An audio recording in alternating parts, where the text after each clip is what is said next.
2024 was the year of Shadow, a year dedicated to everyone's favorite edgy, dark, brooding hedgehog. Or is that really who Shadow the Hedgehog is? Well, the year of Shadow decided that Shadow is once again maybe a bit more than Sonic's grumpy rival. I mean, sure, he can definitely be that at times, but 2024 was the year that finally fixed Shadow the Hedgehog and returned his character to a place that he hasn't really been in since 2006. Maybe you can argue that there have been good moments between then and now, but he never really stayed consistent throughout all of it, which is why it was so nice to see that Shadow the Hedgehog is finally back. The year of Shadow was brought about almost entirely because of Sonic Movie 3, since Shadow was the major focus of that movie, and especially the marketing leading up to it, so of course Sega decided that they wanted to capitalize on that by dedicating the year of 2024 to Shadow. I'm sure everyone already knows this stuff, if not I have a whole video on it, but because of this focus on Shadow, we got plenty of Shadow related projects in 2024. The two biggest ones being Sonic X Shadow Generations and Sonic Movie 3. Both of these had huge amounts of hype surrounding their release, since Shadow hasn't really been a main part of any Sonic game since, well, I guess Forces counts, but even that was still 7 years ago. And even though Forces barely counts, his last main focus before that was probably Sonic 06. So it's definitely safe to say that Shadow was deserving of some much needed attention as of recently. Having an entire game dedicated to him, as well as his major inclusion in the third installment of a very successful movie franchise, definitely counts as lots of attention given. But all of that would have been for nothing if they had sucked, right? Shadow is a pretty difficult character to get correct. I mean, a lot of Sonic characters are, but Shadow in particular has a lot of moving parts, and Sega mandates, that make his character a difficult one to write for, as stated by the people who have literally written for him before. I'm hoping we can shed the tiniest bit of nuance on him sympathetically in the future, but by and large, grim and unpersonable Shadow is how things are and will be. But as you can also hear Ian Flynn say in that clip from 2023, he wanted to shed some nuance on Shadow, and little did he know, or maybe he did, I don't know, 2024 would be Shadow's year, and Ian was able to add that nuance back into Shadow's character with Sonic X Shadow Generations was Shadow's first big game appearance in a long time. The game was bundled with Sonic Generations, probably as a safeguard to make sure it still sold well, and Shadow's gameplay was styled after Generations gameplay. 2-act structure, 1 location per game, boosting, but the thing that was completely different from the original Generations was the way the story was handled. Shadow Generations features, well, an actual story for one, but not only that, a pretty good actual story too. This game's story begins outside of the game itself, in the prelude animation Dark Beginnings, which recounts Shadow's past a little bit, shows off how cool he is, and reunites him with Team Dark and even the Gun Commander, to explain why Shadow is even on the Ark at the beginning of Shadow Generations. That explanation being that Shadow was experiencing twisted visions of his past, so he had assumed that Black Doom had somehow returned. Of course, a lot more happens, but that's just a super brief summary. Go watch it for yourself, it's really good. Shadow in Dark Beginnings was already showing some very different emotions than what he had previously displayed in recent years. He let himself get lost in the fake memories of the Ark. He actually teamed up with Omega and Rouge willingly instead of doing things solo. And most of all, he showed genuine emotions when thinking about Maria, which yes, is a very sensitive topic for him, but still, it's something compared to the absolute loser, cowards run, I win Shadow that we had been dealing with for such a long time. And I don't think one specific person is to thank for this, because I know a lot of people wanted Shadow's character to change, including people working on the Sonic series, so it's really nice to see that it finally happened.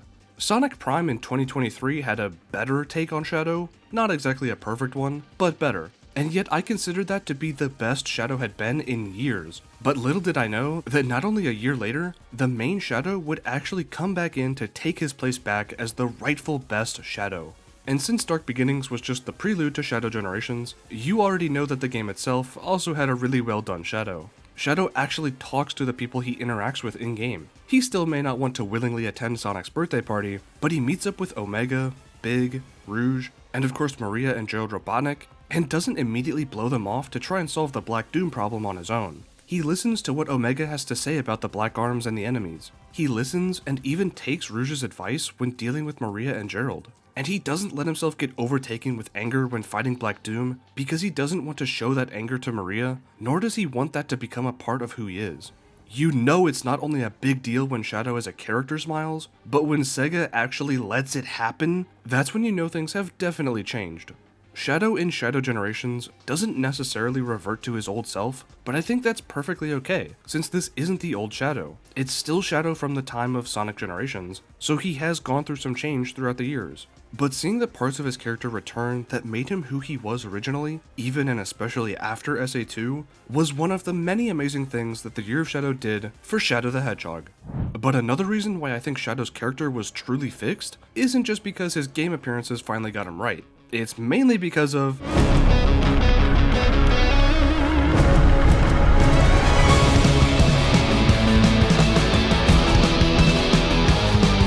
Sonic Movie 3 was an absolute banger of a movie, and it was the best Sonic the Hedgehog movie ever, no doubt about that. Shadow the Hedgehog was the big new player this time around, and luckily the filmmakers knew that they had to do Shadow correctly, or this movie would not have hit anywhere close to as hard as it did. I don't want to do full movie review stuff here, I'll save that for a different video, but Shadow's character here just might be one of my favorites throughout the entire Sonic franchise. For a movie that's shorter than the second, Shadow's character arc doesn't feel rushed at all, and I think there's actually a ton of nuance and scenes that were added to Shadow's origin story with Maria that make it so much more impactful. Sure, I prefer the game's version of his backstory, but almost all of that is stuff that we've only gotten very small glimpses of, or only heard about in writings like Gerald's journal. But the movie actually shows the connection that Shadow and Maria had, and why her death really impacted him as hard as it did.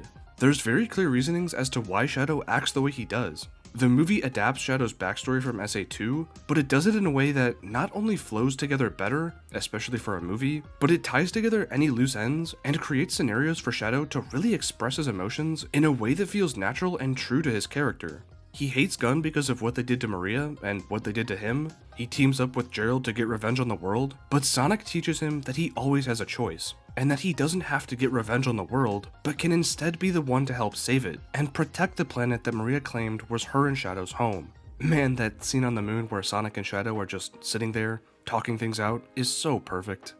The light shines, even though the star is gone. Shadow is able to choose for himself what he wants to do now, so instead of letting himself be controlled by revenge, he chooses to help Sonic stop the Eclipse Cannon from destroying the Earth. This movie is peak Sonic, 10 out of 10 Shadow. He's just so good here. Shadow's character in this movie was done right, and because of that, I believe that his character has been fixed, set back to how it was supposed to be, out with the meta era, and in with the Shadow Renaissance. The movies have had such a big influence on the Sonic franchise as a whole, and I know the games have thankfully managed to stay true to their own lore and characters, but with Shadow being done so well in Sonic Movie 3, and lots of new or returning Sonic fans now seeing this version of Shadow as the dominant Shadow, alongside Shadow Generations having a well-written Shadow story, I think that Shadow will finally be allowed to be his own character again. He won't be shackled by nearly as many mandates, not burdened by the weight of his own edginess that he's been under for so many years. Shadow the Hedgehog can truly go back to being Shadow the Hedgehog, the character that so many people grew to love, and still do love to this day. If the Year of Shadow proved anything to me, it's that Shadow the Hedgehog really is one of my favorite Sonic characters of all time. I had mentioned in my character tier list from a couple years ago that I did like Shadow because of his well-written game appearances, as well as just being a cool character in general, but I also said that I had hoped that he could one day return to his former glory. And I think with the Year of Shadow, that not only did he return, but he surpassed it and any expectations I had for him.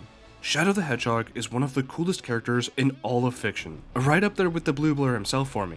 And I'm so glad that now I not only have faith in Sonic the Hedgehog, but Shadow the Hedgehog as well.